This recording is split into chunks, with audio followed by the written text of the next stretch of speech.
sote tulimjua Chomba, na tulimjua akiwa ni mtu mwenye msimamo. He is a man who believed in what he said, and he said what he believed in.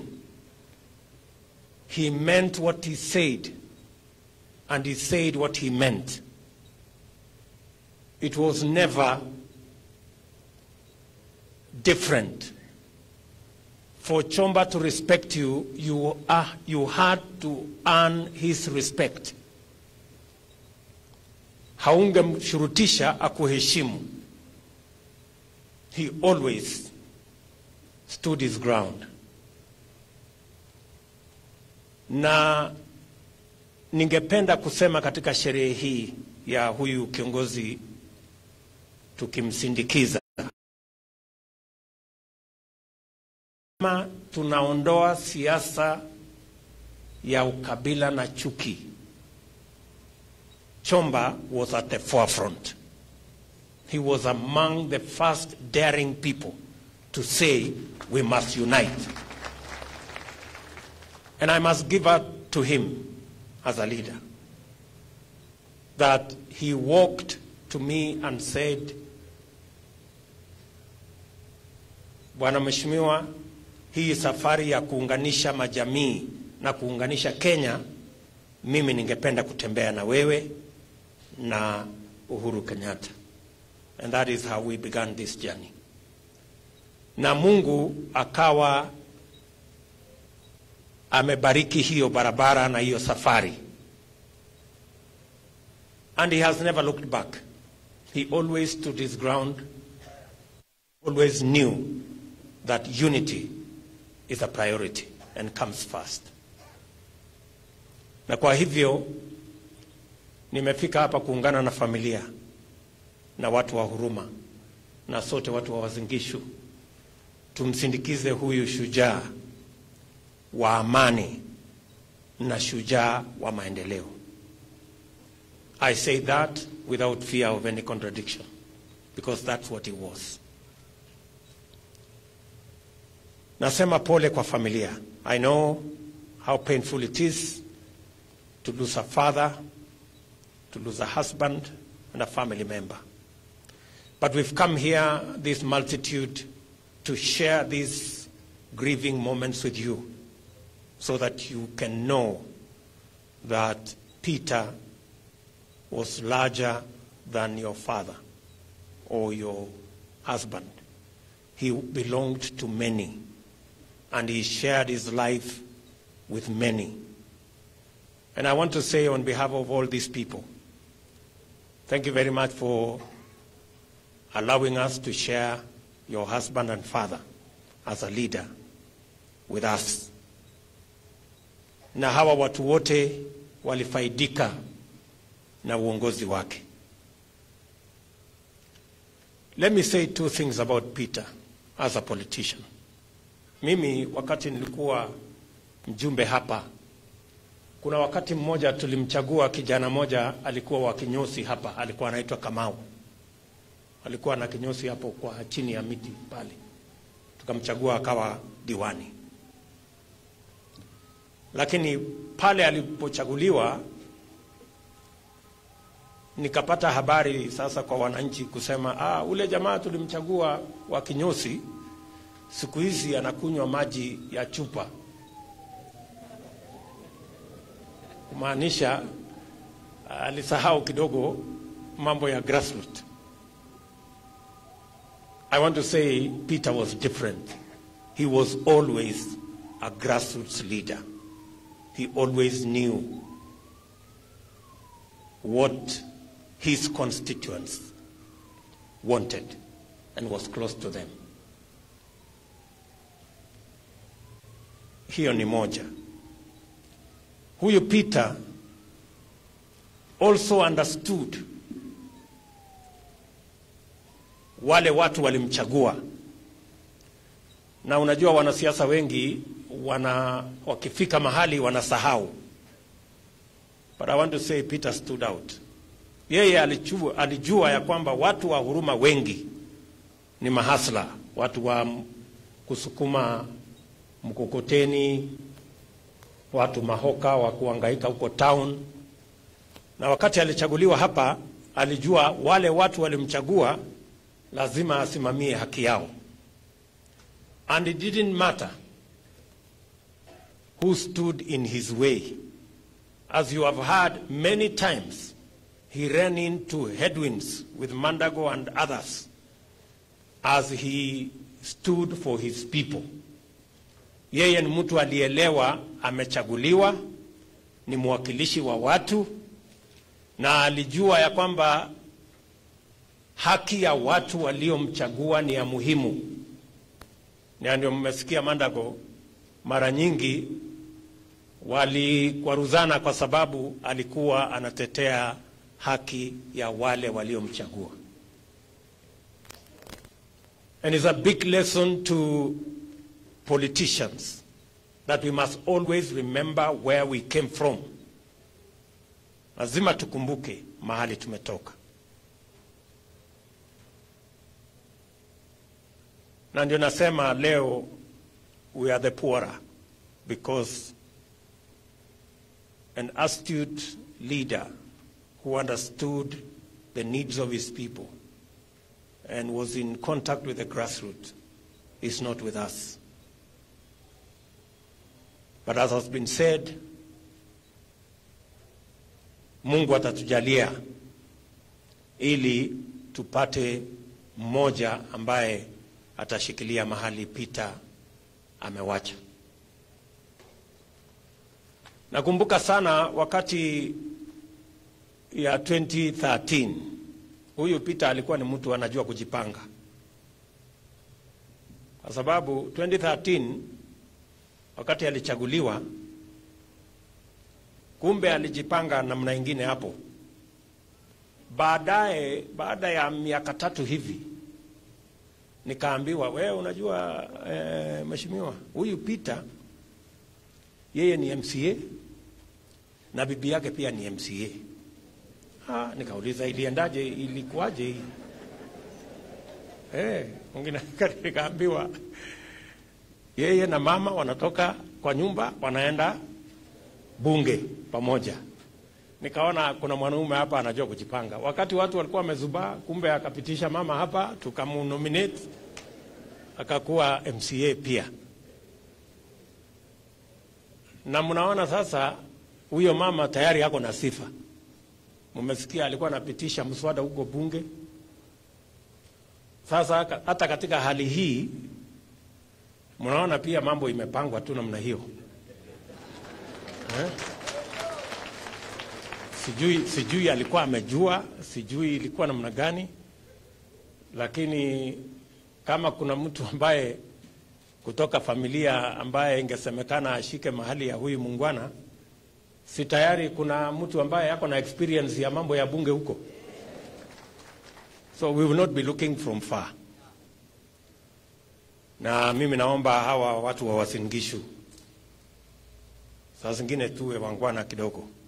Kushindana ni mzuri, lakini ikifika mambo kama haya, we can as well be gentlemen. Nataka niulize wanaume, nasikia wanaume ni wengi hapa, nyinyi wanaume tulizeni boli kidogo. Hii mwaka moja na nusu hii, wacha mama huyu aweze kukamilisha hiyo kazi, alafu tutashindana, hakuna shida. Si namna hiyo? Hata mama naye akipata hiyo nafasi ataenda kujipanga. Akikaa namna hii, wanaume watakuja wapite na kiti. So tutapanga namna hiyo. So we want to say that with all humility, sisi ni watu tunaoamini mambo ya demokrasia, but we also want to be sensitive to situations like this and see how we can move together. Mimi nimeshukuru sana. Naona ya kwamba sisi wote tukiwa watu wa kaunti hii ni watu ambao tunaamini demokrasia, na ni watu ambao tunaamini katika vile Wakenya wanaweza kuishi pamoja kama watu wa kaunti ya Uasin Gishu, we must continue to be the example of how Kenyans live together. Lazima tuendelee kuwa kielelezo ya vile Wakenya wanaishi pamoja. Na huyu Chomba is a champion of that philosophy. Nakumbuka hata hapa 2017 tulikuwa tumeamua ya kwamba kwa sababu ule Okwara, ama alikuwa anaitwa Okwara, alikuwa ameshinda tikiti ya Jubilee, tukasema sisi wote tumuunge mkono na huyu Chomba, tukakubaliana. Lakini wengine wakatukaranga hapo, sitaki kusema ni kina nani. Wakasema hapana, wacha Okwara ngoje, wacha tupatie mama kwanza. Mama mimi na Chomba tukashindwa hiyo kiti ya mjumbe. Tulipigia akazama. Sasa tuko na mjumbe mama ambaye tunamsupport. Kwa sababu kila kiongozi ambaye amechaguliwa, hakuna kiongozi anachaguliwa kwa bahati mbaya.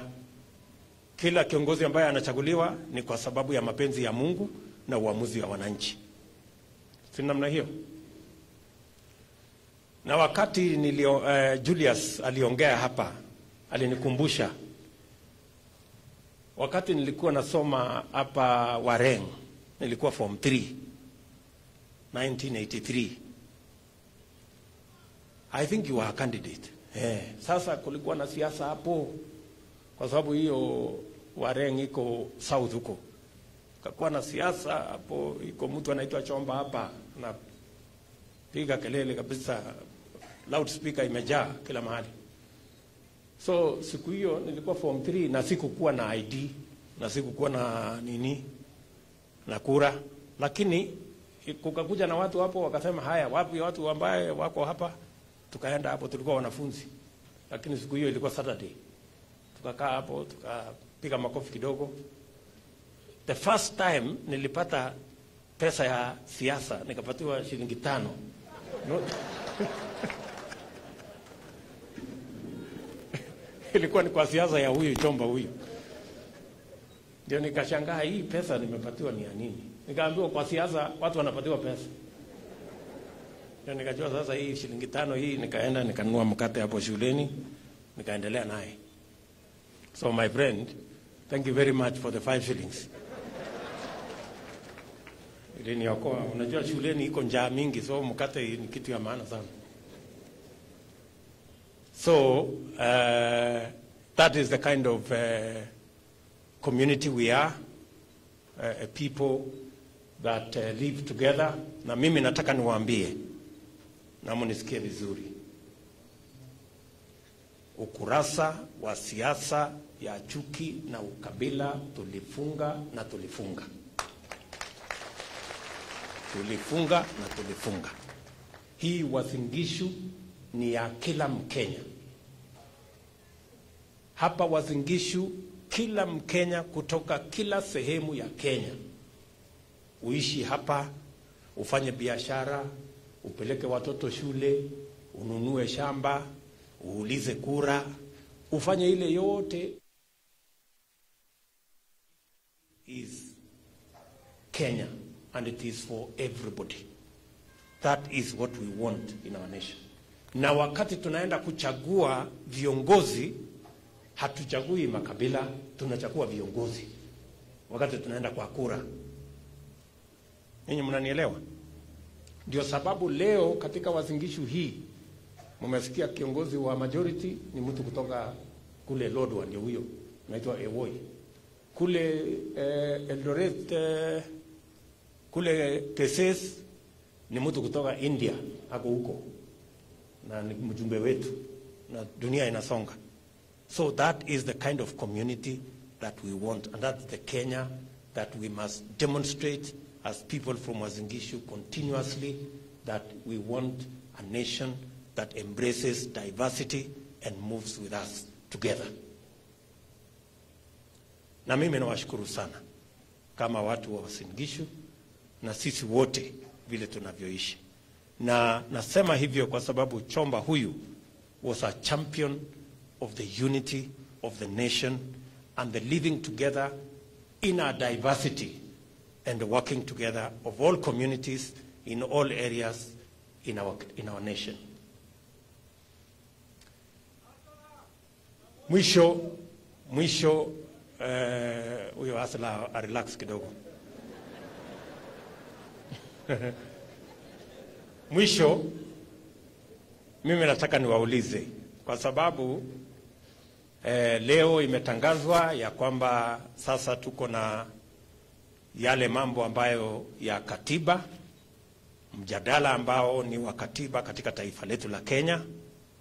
Ile mimi nataka niulize, sisi wote tulio viongozi, vile rais alisema jana, sisi wote tulio viongozi katika taifa letu la Kenya, tunataka tuwe na mjadala ambayo inahusu sisi zote bila ya ubaguzi, bila ya vishindo vya rege na mambo mengine. Tunataka mjadala ambao utajumuisha Wakenya wote, na hiyo mjadala isiwe ni mjadala ya viongozi na vile watanufaika, iwe ni mjadala ya kila mwananchi wa Kenya, na hata yule mwananchi mdogo awe na sehemu ya vile mjadala huo italenga mambo yake na pia itamfaidi. That is what I want to say. Na vile vile ningependa kuuliza sisi wote tena tuhakikishe ya kwamba katika safari hii ambayo tunaenda kama Wakenya, tusitafute njia ambazo zitatugawanya, tutafute njia ambazo zitatuweka pamoja. And that is why I want to say for the record, and as the President said yesterday, this conversation, this constitutional consensus that we are trying to build as a nation, it must be devoid of the reggae bravado that is divisive and that has the potential to create winners and losers, has the potential to create us versus them. We must avoid. And if we are genuine about having a national constitutional consensus, we must start with this discussion. It must be devoid of bravado, it must be devoid of division, and it must not create an us versus them, winners and losers. Let us start there.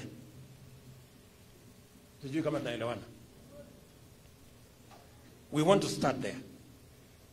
If we are genuine about having a national consensus, constitutional consensus, let us demonstrate by ensuring that there is no reggae bravado, there is no divisive agendas, and there is no us versus them, and we avoid winners and losers.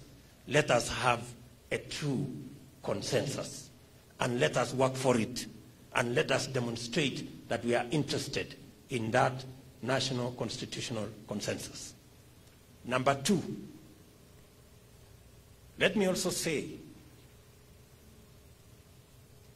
that while we are looking for inclusivity amongst the leaders, we must equally look out for the millions who have been excluded because of their economic and social status. The many people who have no opportunity, the many people who cannot have a meal, the many people who have no opportunity to do business in our nation. So, what I am saying is we must not just have a conversation about leaders and how to create inclusivity amongst leaders. We must also seek those who have been excluded for years, the poor people the jobless, the people who have no opportunity, them too must have, at the table, they must have their space. And we must listen to them as well. And finally,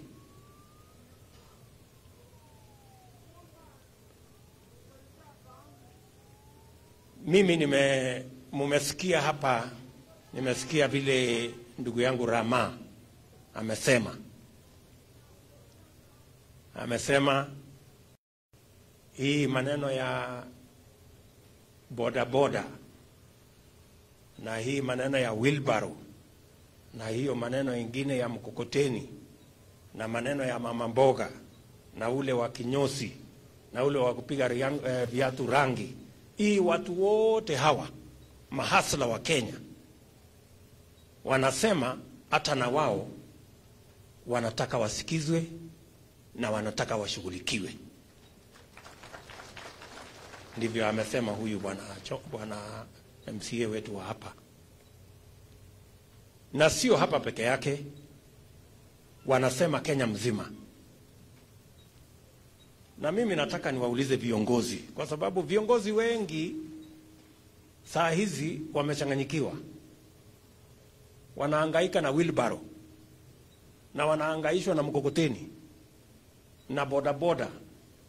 Kila mjadala Kenya leo ni kuhusu mkokoteni, wheelbarrow, bodaboda na ati imesemekana na William Ruto. Na kuna wenye wanajaribu kunishurutisha. Mimi nataka niwaambie, tafuteni mwingine wa kushurutisha. Hii wheelbarrow hii na hii mkokoteni na watu wa bodaboda, hii conversation tutakuwa naye, kwa sababu hawa pia ni wa Kenya. Saa ile tunaongea mambo ya prime minister, lazima tuongee mambo ya bodaboda. Ni the same. Kazi ni kazi, wera ni wera, hustle ni hustle. Ama mnasemaje? Si kazi ni kazi? So unajua, nimeona magavana sijui nani viongozi wanaongea, wanasema huyu deputy president mbona sasa anaongea mambo ya watu wadogo, mbona anaongea mambo ya bodaboda, mbona anaongea mambo ya wheelbarrow. Na hawa viongozi hawa ambao wanasema ati wako na shida na wheelbarrow, wao hawana shida kutoa shilingi 50 ama 100 kupatiana handout ndio wachaguliwe. Sasa wewe my friend, wewe unatoa 50 bob ama 100 shillings unapatia Mkenya, na hata humpatii kwa heshima, unawatupia, wananyang'anyana, wengine wanaumia, alafu wewe uchaguliwe. Alafu mtu akipatiwa wheelbarrow ama pikipiki unasema uko na shida. Kichwa yako inafanya kazi kweli?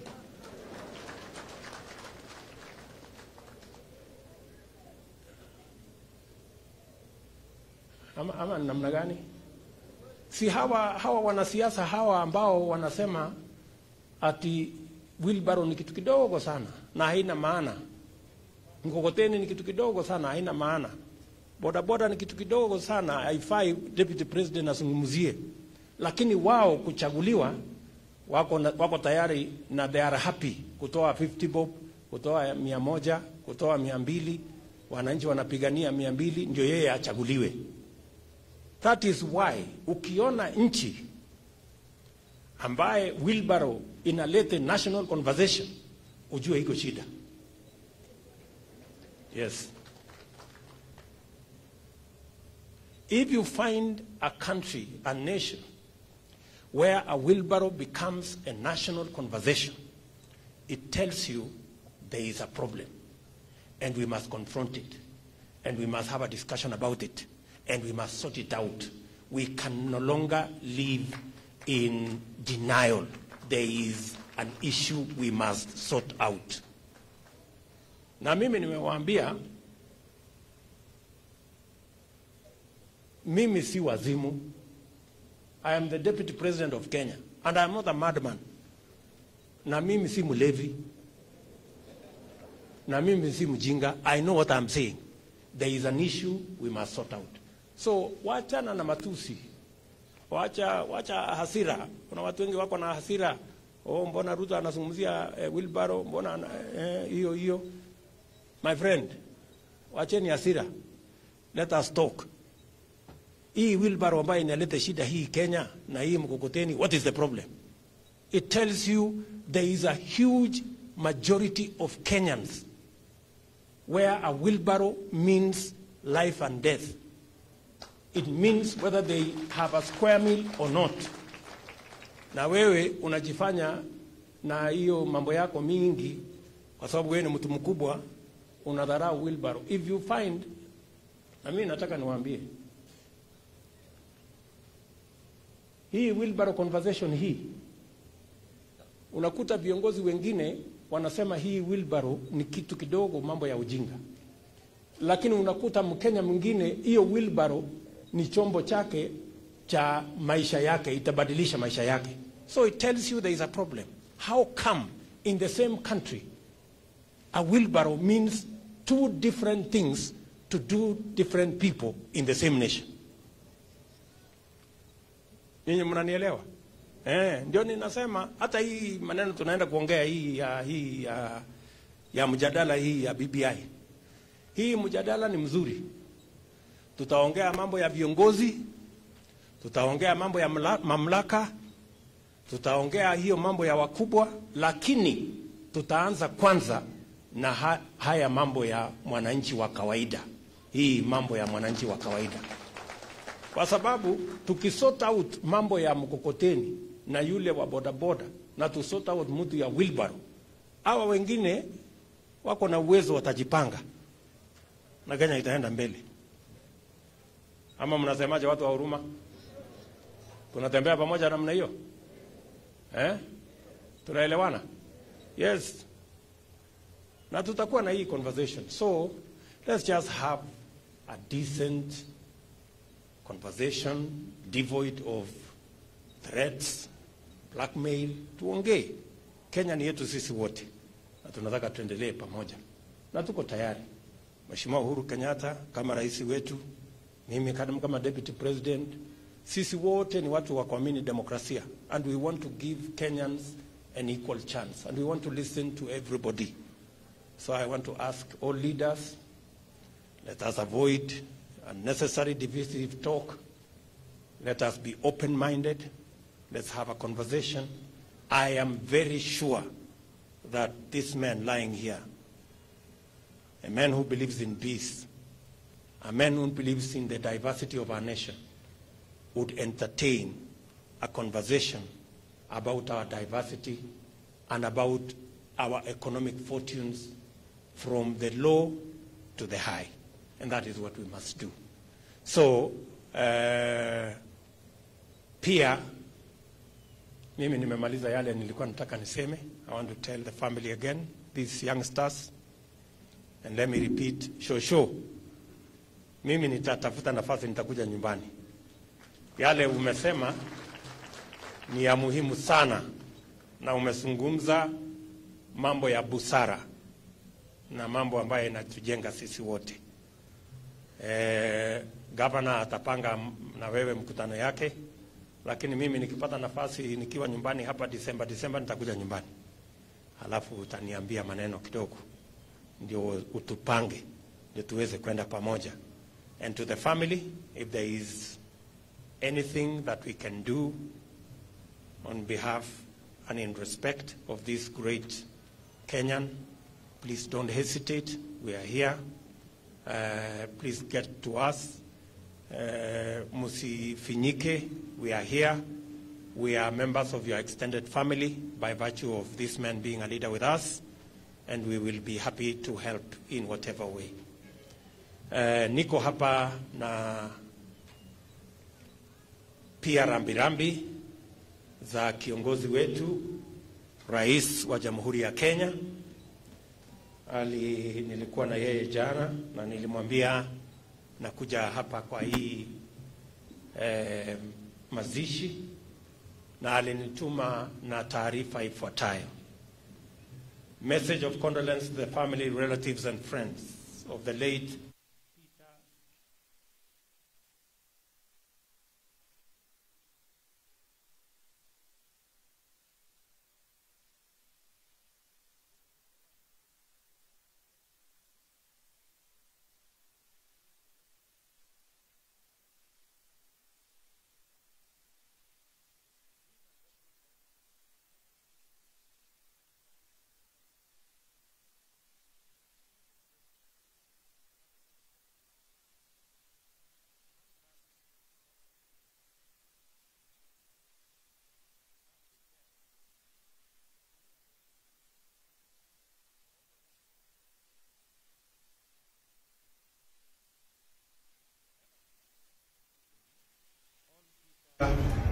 Chomba expressed the spirit of a Kenyan who was not only always ready to serve, but also stood firm for the values and the principles he believed in.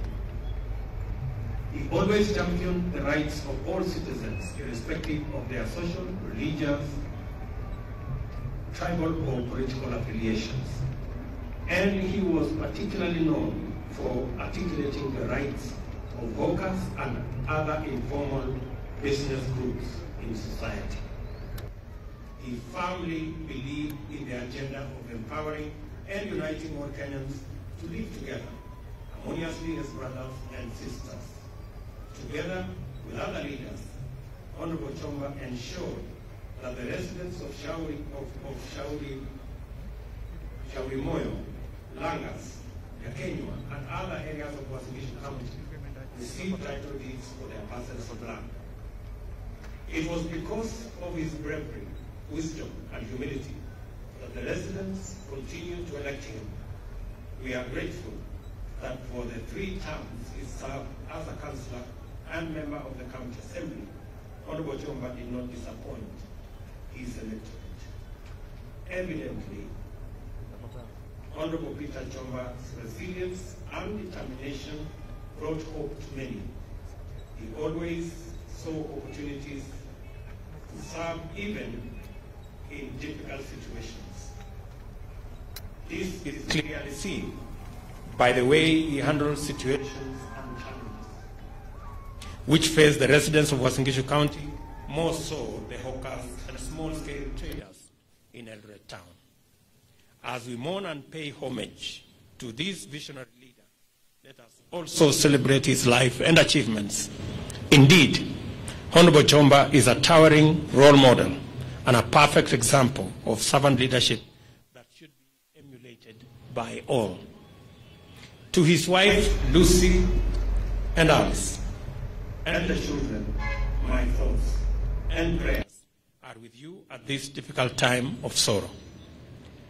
As the days and weeks pass, and as you return to life's routine, may you continue to feel comforted by the love and support of family and friends. During this morning, I pray that your hearts will be filled with wonderful memories of the joyful times you share with Peter. May you take solace in the words of God as written in Psalm 73:26, which say, and I quote, "My flesh and my heart may fail, but God is the strength of my heart and my portion forever." May the Almighty God rest the soul of Honorable Peter Chomba in everlasting peace. Signed, Uhuru Kenyatta, President of the Republic of Kenya. Hiyo ndio risala ya rambirambi ya Mheshimiwa Rais kwa familia. Asanteni sana kwa kunisikiza na asanteni sana kwa kuwa marafiki na kuja ili tuweze kufanya sherehe hii pamoja. I will now hand over this to the family. Asanteni sana. God bless you.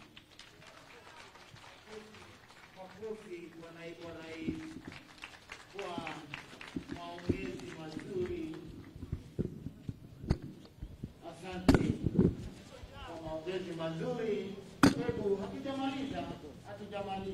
Najua tumekawia.